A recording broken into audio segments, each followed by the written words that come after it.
Shalom semuanya, Bapak Ibu. Puji Tuhan, pada hari ini, hari Minggu kita dapat beribadah bersama-sama, baik di Pulau Mas ini, baik Yahweh, baik Benayah, maupun Bapak Ibu atau saudara-saudara yang beribadah di tempatnya masing-masing. Semuanya tentu ada sukacita, bukan? Katakan amin.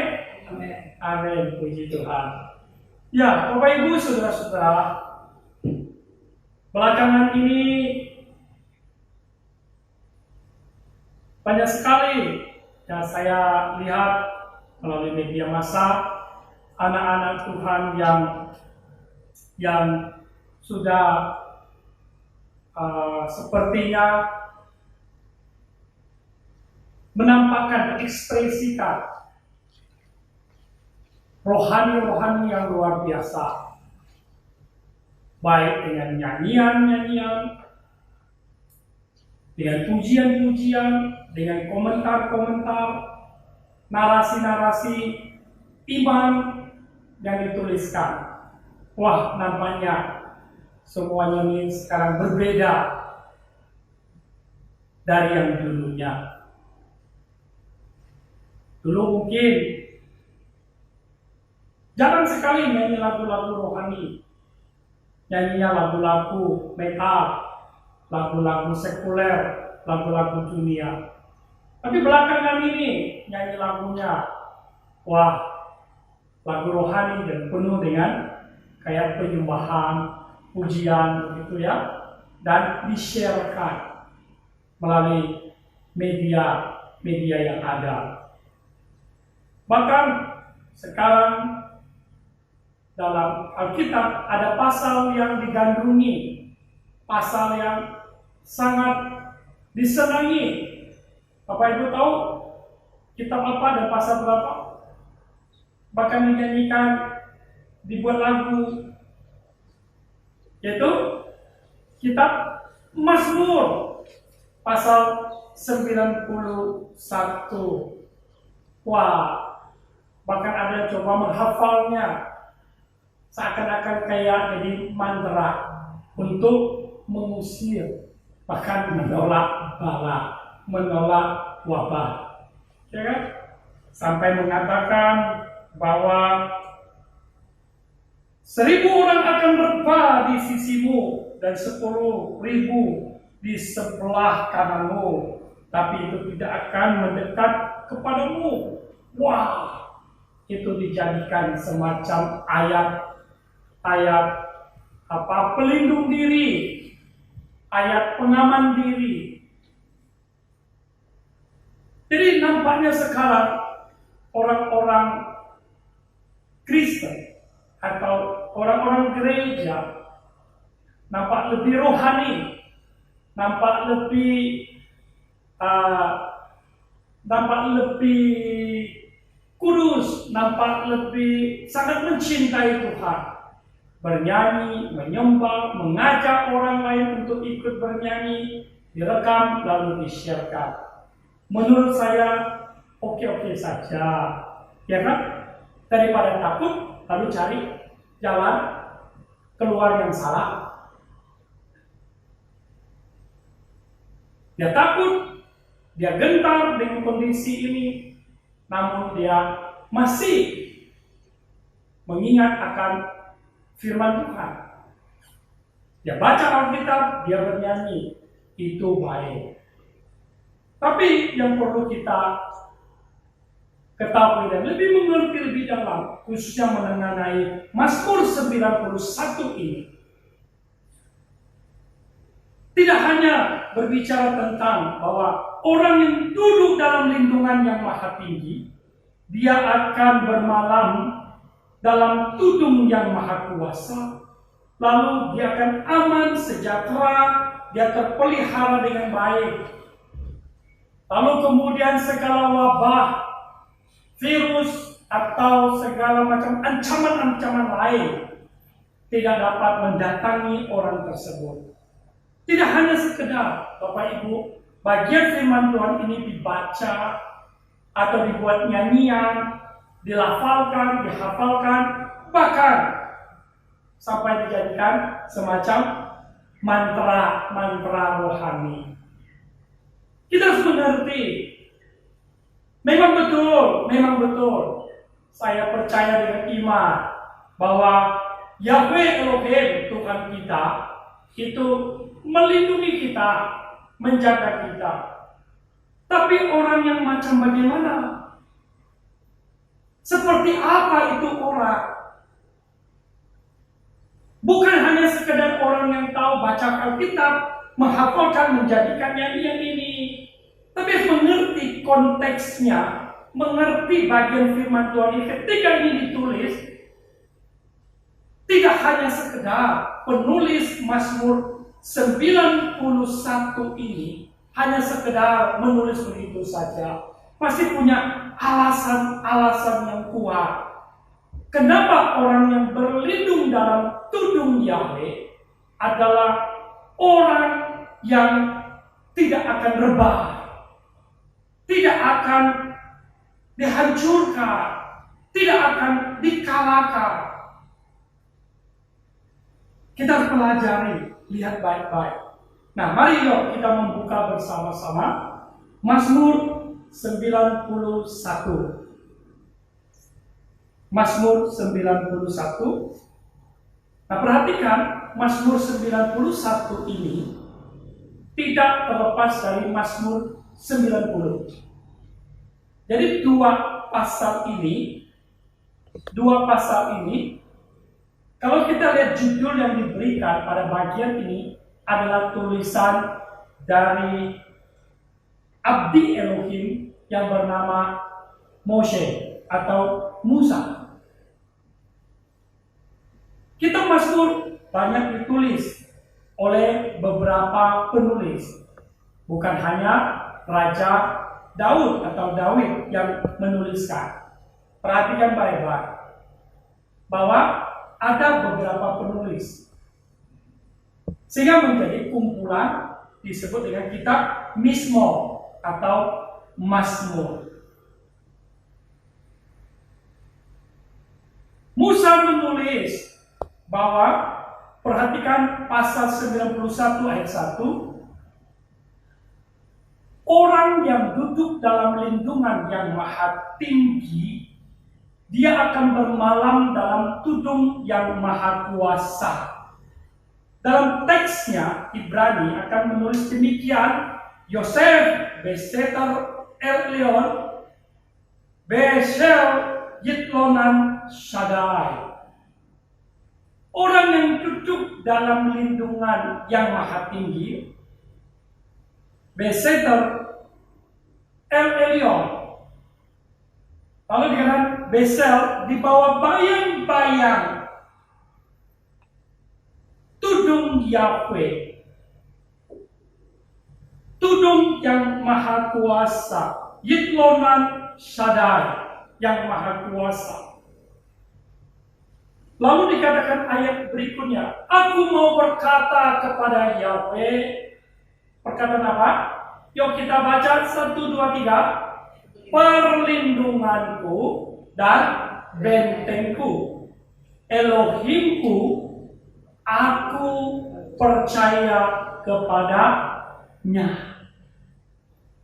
Omar le Yahweh maksi umesudati Elohai eftat bo. Aku akan berkata kepada Yahweh, perlindunganku dan bentengku, Elohimku, aku percaya kepadanya. Jadi orang yang berlindung dalam naungan yang maha tinggi, dia bermalam dalam tudung yang Shaddai, yang maha kuasa, maka dia akan berkata kepada dia, perlindunganku dan bentengku.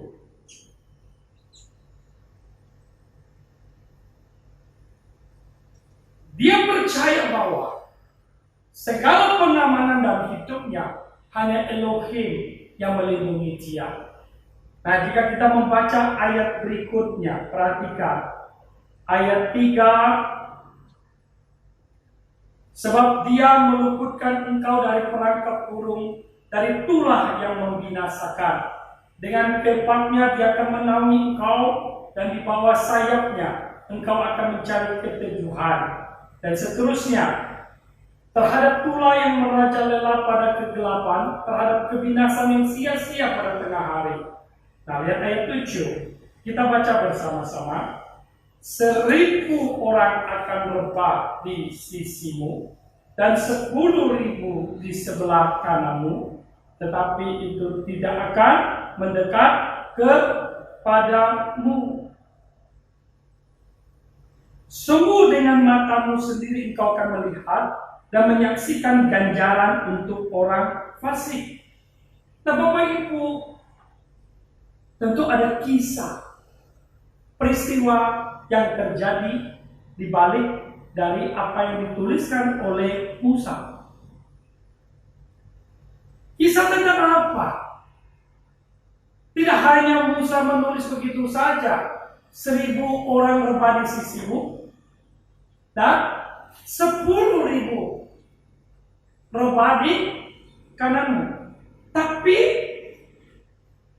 tulah itu, wabah itu tidak mendekat. Sedangkan yang lain bergeletakan, berjatuhan. Nah, tentu ada peristiwa yang terjadi, ya kan? Karena ini tulisan Musa. Jadi ini bukan hanya sekedar kayak visi, kayak semacam penglihatan, kayak semacam hanya narasi-narasi yang tidak nyata. Tidak, ini ada peristiwa. Yuk kita lihat bersama-sama. Peristiwanya ini di mana? Nah, ternyata kalau kita cek di kitab yang lain, maka itu bisa kita lihat di dalam kitab Bilangan. Kitab Bilangan pasal yang ke-11. Mari kita lihat bersama-sama. Kitab Bilangan pasal 11. Ya, Bilangan 11. Kitab Bilangan pasal 11.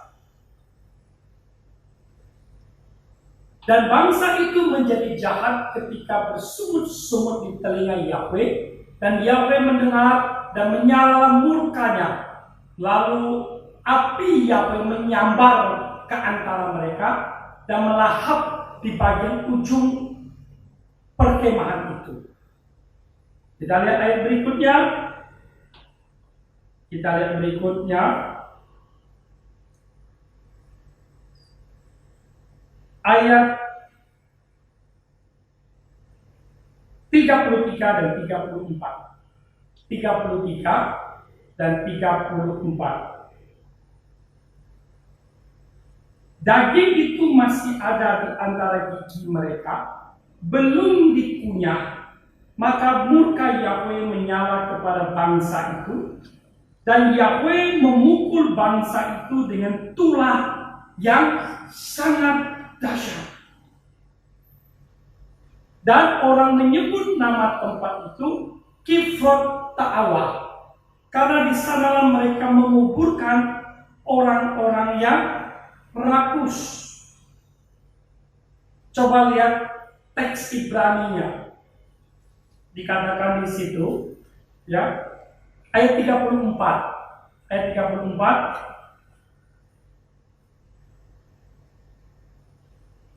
Ayat 34. Teks Ibrania yang gambar itu.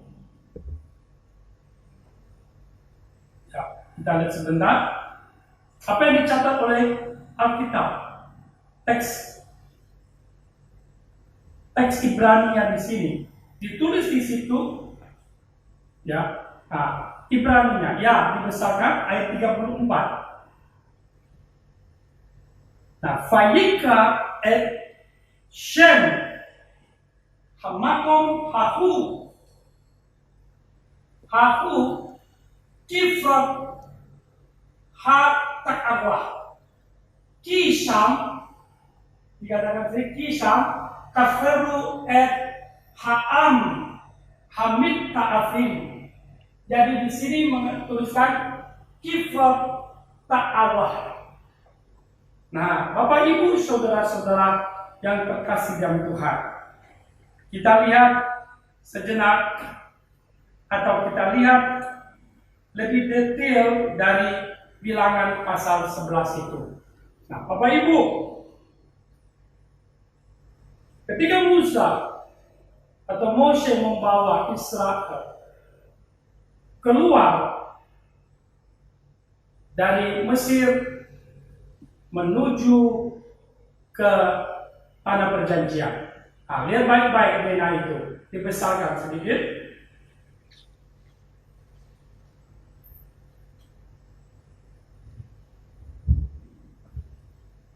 Lihat, dari Mesir, Moshe turun lewat laut Teberau, turun terus lihat ke Mara, Elim. Di sini disebut dengan Sinai, padang gurun Sinai yang sangat liar dan sangat panas pada waktu siang dan sangat dingin pada waktu malam pada musim-musim tertentu. Ya, turun ke bawah, naik dikit, terus ya, turun terus.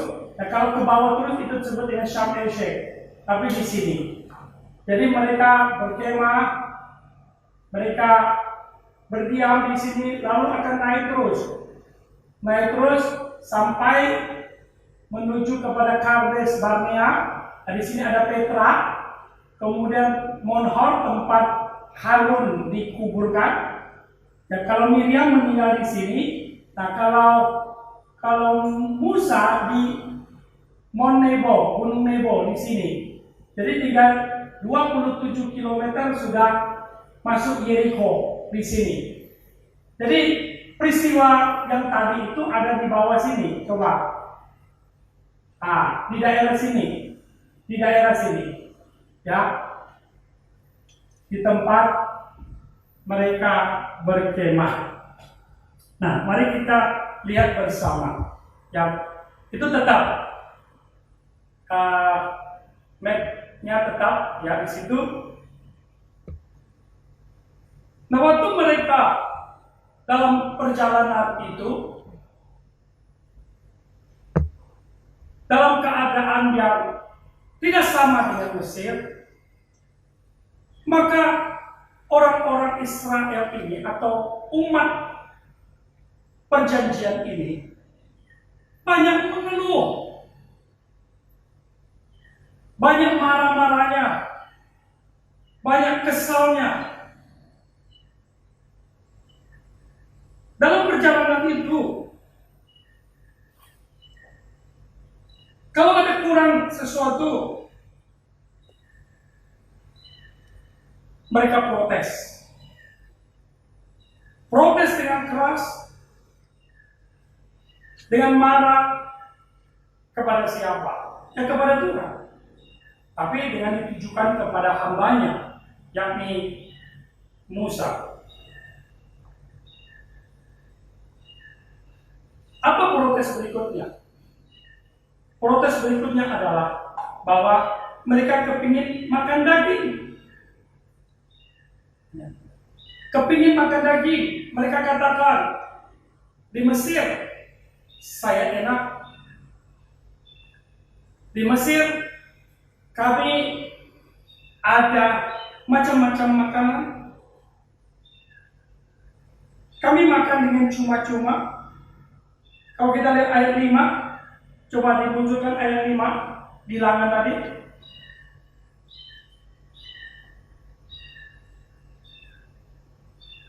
Ayat 5. Kami ingat akan ikan yang kami makan di Mesir dengan cuma-cuma, mentimun, semangka, bawang prei, bawang merah, serta bawang putih. Semua ada tersedia.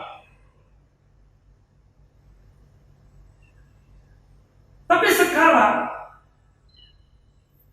kami ini kering. Tidak ada sesuatu, tidak ada bumbu. Tidak ada sayur mayur. Kecuali mana Mana yang tampak itu buat kami? Tapi di Mesir kami bisa hidup sejahtera. Di Mesir kami tercukupi. Jadi, apa persoalan? Persoalannya adalah mereka tidak bersyukur sama sekali. Mereka marah dan kesal. Kenapa membawa kami ke lokasi, ke tempat seperti ini? Sedangkan di tempat yang dulu kami baik-baik saja. Maka Yahweh pun marah. Elohim pun marah. Kenapa? Karena pada waktu mereka di tanah Mesir, 400 tahun kita mencatat mereka hidup sebagai budak. Mereka terus berdoa, berteriak. Mereka bermohon kapan pergi. Kapan mereka bisa pergi dan kapan bisa bebas. Menuntut janji-janji Elohim kepada leluhur mereka. Kepada Abraham, Ishak, dan Yakub. Mereka ingat karena mereka terus diceritakan bagaimana janji itu, bagaimana kebaikan Yahweh itu, pemeliharaan itu. Tapi sekarang mereka mengalami kesulitan. Mereka berteriak, mereka mohon dilepaskan. Nah, kita mengatakan Tuhan mendengar. Dan ketika Tuhan menolong mereka pun harus melalui caranya yang sangat tidak biasa. Harus memanggil seorang dari antara mereka yang tinggal di istana, yaitu Musa. Lalu Musa harus mengalami penderitaan dan kesulitan. Dia melarikan diri setelah dia menjatuhkan tangannya kepada seorang serdadu Mesir. Dia harus melarikan diri dan menjadi buronan. Lalu Elohim harus punya waktu banyak untuk mendidik dia dulu, mengasah, membimbing seorang yang bernama Moshe atau Musa dengan pribadi, nantinya menjadi tangguh dan kuat. Dan butuh berapa tahun? 40 tahun. Bapak Ibu, 40 tahun. Nah, setelah mempersiapkan orang ini, lalu diutus kembali ke Mesir. Lalu bawa ini bangsa keluar. Lalu bukan itu saja, keluar begitu saja Bapak Ibu. Dengan berbagai macam mujizat, berbagai macam tular-tular yang dikenakan kepada Mesir. Akhirnya Mesir pun melepaskan itu, tapi masih juga dikejar sampai ke laut terbelah. Dan kembali Elohim membuat mujizat, laut itu terbelah. Jadi dengan kata lain, Tuhan begitu sibuk, betul kan? Tuhan begitu concern, begitu terlibat di dalam hidup umat ini, membawa mereka keluar. Tidak diserta-merta begitu saja, dengan berbagai macam peristiwa kesulitan, berbagai macam hal yang luar biasa Elohim lakukan. Dan mereka sendiri menyaksikannya. Betapa ajaibnya kejadian-kejadian itu. Harusnya membuat mereka, kalau ada keperluan, datang bicara sama Tuhan baik-baik. Tapi mereka mencobai. Kalau kita melihat Mazmur 78 yang ditulis oleh Asaf, ya, meringkas kembali peristiwa itu, lalu Asaf mengatakan apa? Bangsa itu mencobai Elohim. Apakah sanggup memberi mereka makan daging? Itu masalahnya. Itu persoalannya kenapa Tuhan begitu marah. Sebab apa? Sebab apa-apa lalu berpikir, dulu saya masih baik. Dulu saya enak, ya kan? Dulu saya terpelihara. Sekarang saya sudah ikut Engkau. Saya tidak ikut Tuhan nih. Kenapa saya susah? Dia lupa bahwa dulu dia berteriak dan mohon pertolongan. Dan dia tidak tahu bahwa mereka tidak mau tahu. Mereka sedang dalam proses menuju negeri permai yang Elohim janjikan. Mereka maunya sekarang juga tersedia. Kami butuh daging. Kami butuh daging. Jadi dibawa kepada Tuhan dengan berkata, Tuhan tolong, dan berserah dan percaya dengan iman bahwa dia sanggup melakukan mujizat di mana dia juga Elohim itu sudah melakukan banyak hal. Itu masalah kecil buat Elohim itu melakukannya. Tapi mereka sikapnya beda. Sikapnya apa? Banding-bandingkan dengan masa lalu. Lalu seakan-akan mengatakan, kalau kami mati pun di Mesir nggak apa-apa.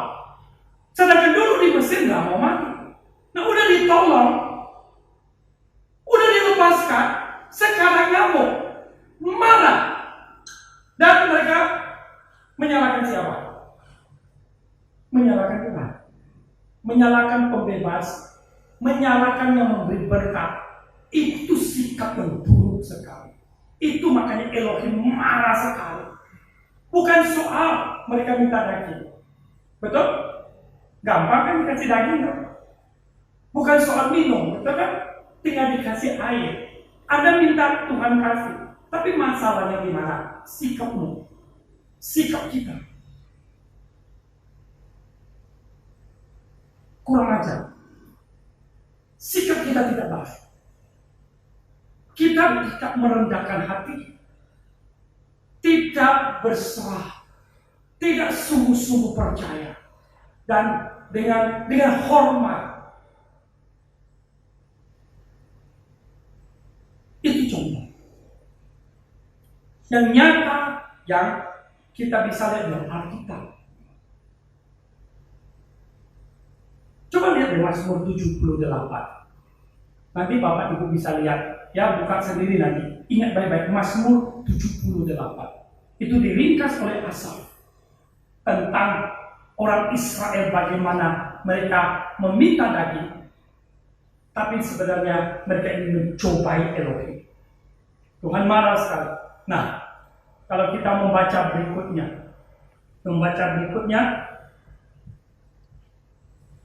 sebenarnya Tuhan ingin membinasakan mereka semua. Sudah marah, tapi Musa tampil ke depan dan membela bangsa itu dan mengatakan jangan dibinasakan. Akhirnya Yahweh mendengar permohonan Mose dan membatalkan penghukuman itu. Lalu berikutnya apa yang terjadi? Apakah Tuhan memberi mereka daging? Ya, Yahweh memberikan daging untuk mereka makan. Dan menarik sekali caranya bagaimana? Mari kita lihat ayat 31. Mari kita lihat Kitab Bilangan 11 ayat 31. Ini menarik. Nah, ya baik-baik ya. Maka keluarlah angin dari Yahweh. Kan hebat kan? Berkuasa Pak, Syada itu. Dan membawa burung-burung puyuh dari laut.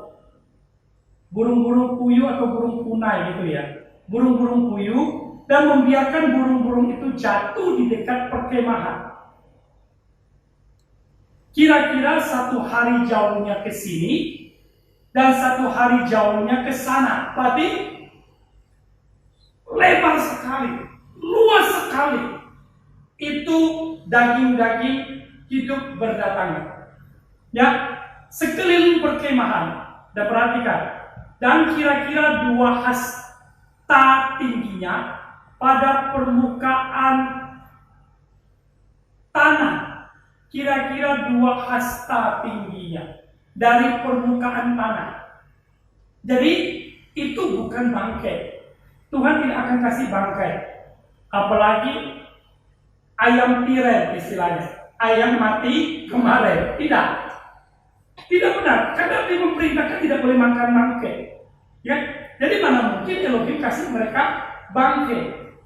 Bangkai burung. Tidak. Itu. Lalu Alkitab hebat sekali catat 2 hasta tingginya dari permukaan tanah. 2 hasta itu berapa senti tahu? Bapak Ibu? 1 hasta 45 senti. Jadi kalau 2 hasta 90 senti. Perhatikan ya. Kalau 90 senti kira-kira setinggi inilah dada. sekitar dada dan arah perut buat yang lebih tinggi, 90 cm. Jadi burung itu berterbangan. Begitu banyak. Nah, lalu karena jaraknya dari tanah itu hanya 90 cm, gampang nggak itu untuk ditangkap? Halo?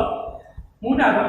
Mudah. Jadi Tuhan tidak kasih dia tinggi, terbang, setengah mati loncat-loncat. Orang tua bisa jatuh dan patah tulang. Atau rendah di bawah, tidak boleh, kenapa? Nanti dianggap kasih bangke. Burung yang sudah tertular, burung yang tidak berdaya. Tapi kalau 90 cm, tinggal ambil dan ambil dan ambil. Hebat kok cara Tuhan memelihara kita, memelihara umatnya. Amin. Apa yang tidak kita pikirkan dia sudah tahu. Dia tidak akan merepotkan umatnya, tidak akan merepotkan hidup Anda dan saya. Amin. Puji Tuhan. Kuasa. Mungkin bagi Bapak Ibu yang tidak membaca dengan baik, lewat-lewat aja. Tapi yang namanya pendeta mesti menyelidiki di situ. Dan lihat di situ, ada message, ada berita penting dan menarik buat kita. 90 cm dari tanah. Burung itu terbang dan mereka tinggal mengumpulkannya. Ya kan? Mengumpulkannya. Luar biasa. Mengumpulkannya. Nah, masalahnya sekarang di mana? Di Tuhan, Elohim? Tidak, Bapak Ibu. Tuhan sudah selesai ya? Menjawab kebutuhannya. Nah, sekarang manusianya yang penerima berkat, penerima anugerah itu. Apa itu? Yuk kita baca. Ayat 32, naikkan. Bangkitlah bangsa itu sepanjang hari itu dan sepanjang malam itu dan sepanjang hari esoknya, dan mereka mengumpulkan burung-burung puyuh itu setiap orang sedikitnya mengumpulkan 10 homer. Tahu berapa kilo? Ribuan kilo. Dan mereka kemudian menyebarkannya untuk mereka sendiri di sekeliling perkemahan. Kira-kira begitu. Mereka tangkap itu burung, lalu saking banyaknya dia sebarkan sekeliling. Saya tanya, itu apa kira-kira? Tamak, greedy, loba, rakus. Orang kalau makan daging itu, satu orang anggaplah berapa ekor burung puyuh? Kalau ini pemain musik bisa. Kira-kira kamu sanggup berapa? Anggap sekali makan berapa ekor?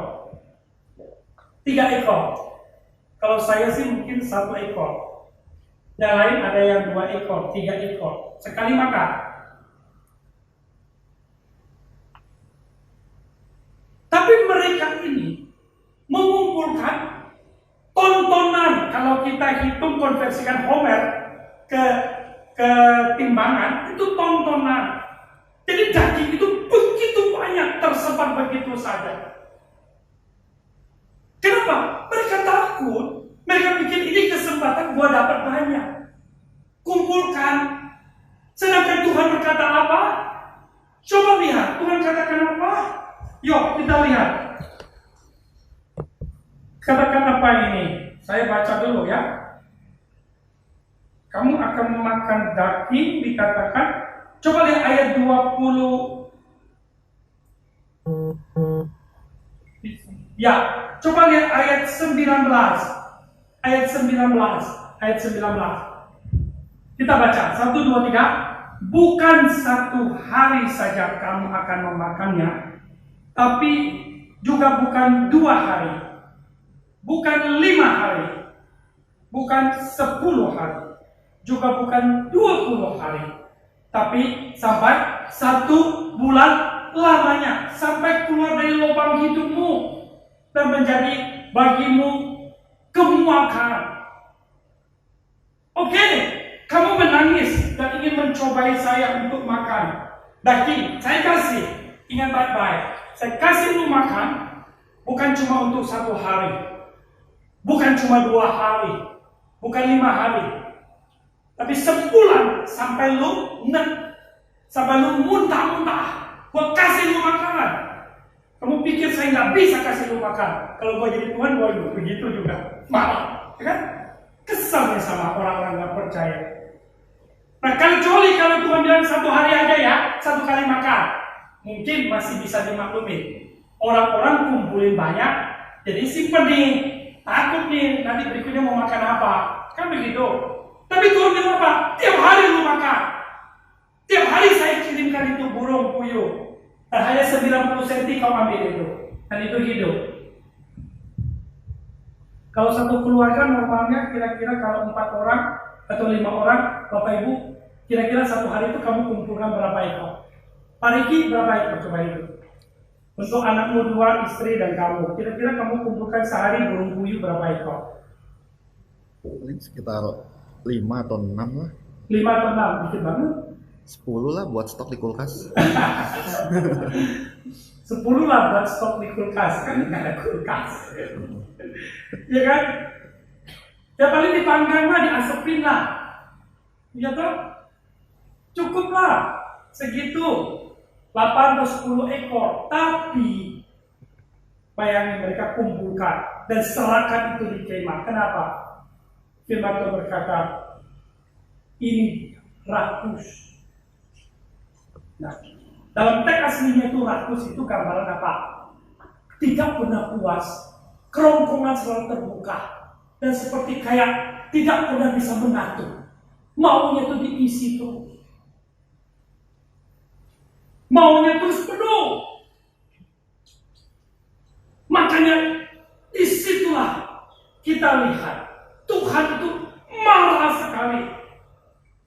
sekali sama tipikal-tipikal manusia seperti itu.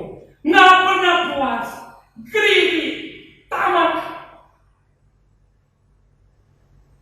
Coba kita lihat ayat berikutnya. Ayo, 33. Tuh gambarannya. 33. Kita baca ya. Kita baca. 1, 2, 3. Daging itu masih ada di antara gigi mereka. Belum dikunyah. Mereka sudah rebut lagi. Yuk kalau lihat begitu jijik nggak? Hah? Jijik nggak Bapak Ibu? Jijik. Daging itu masih ada di gigi loh, masih ada di mulut loh. Mereka ambil lagi.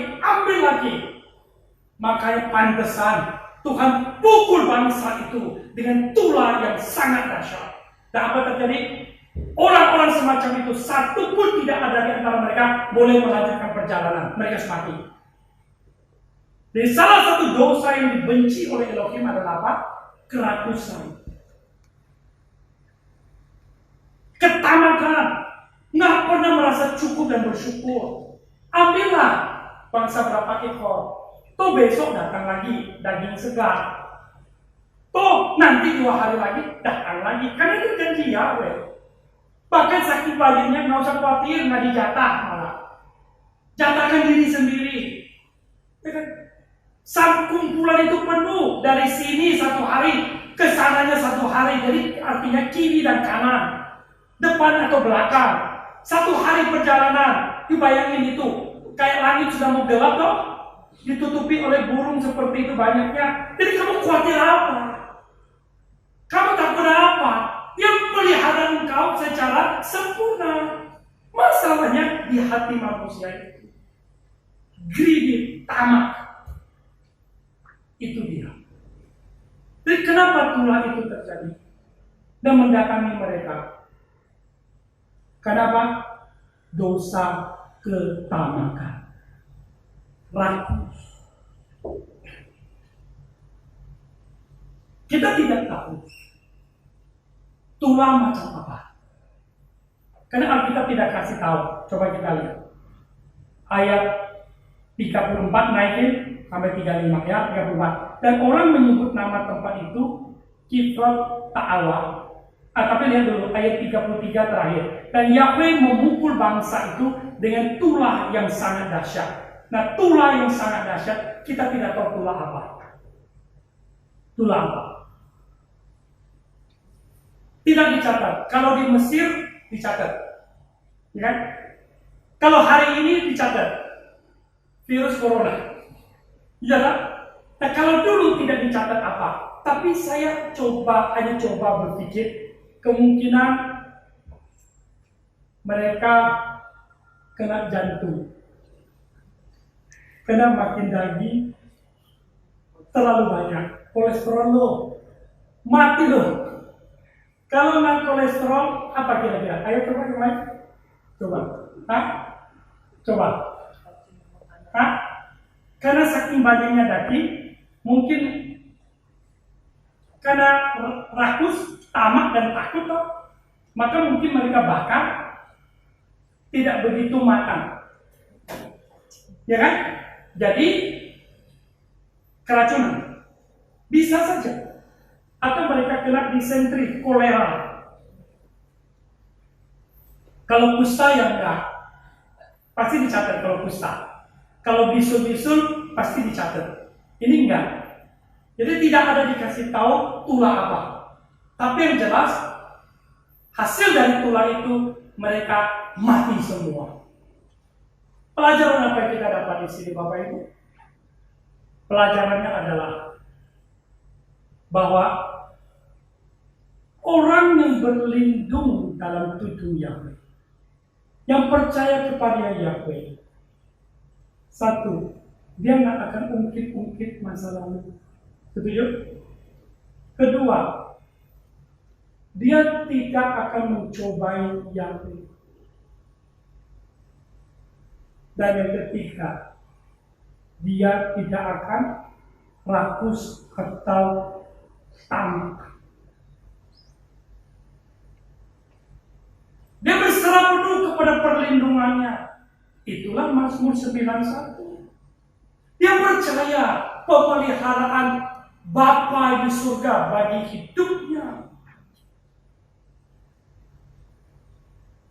Tidak berpikir hanya mengamankan diri sendiri dan punya segalanya. Sekarang coba lihat, berapa banyak orang yang mengumpulkan barang yang berlebih-lebihan. Bukan itu saja, barang-barang yang diperlukan oleh masyarakat, harganya 20.000 satu pak.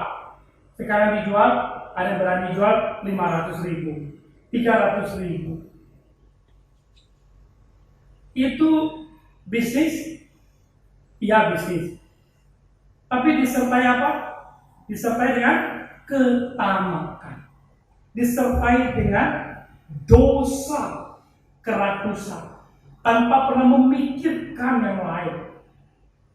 Dia pokoknya kesempatan ini saya mengeruk, saya mengumpulkan sebanyak-banyaknya. Ingat, Anda yang seperti itu. Sekalipun manusia tidak memperhitungkan kepada kamu, tapi Elohim, Tuhan semesta alam, punya mata.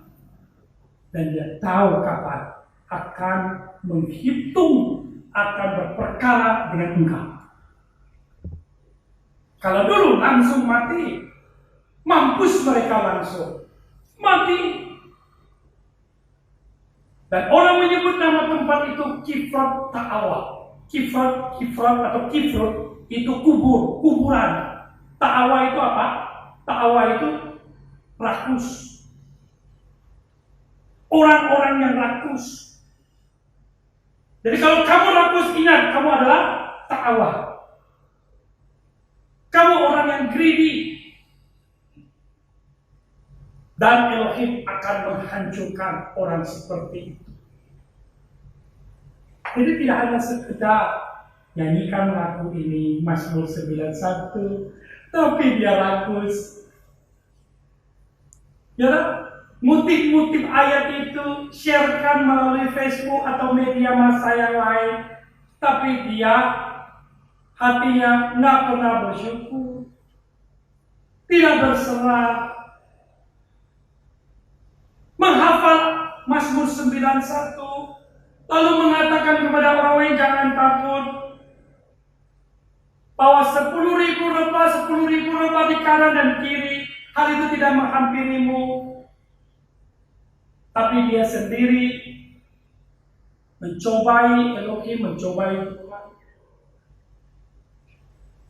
Tidak dengan rendah hati datang dan berserah dan percayakan hidupnya pada Tuhan.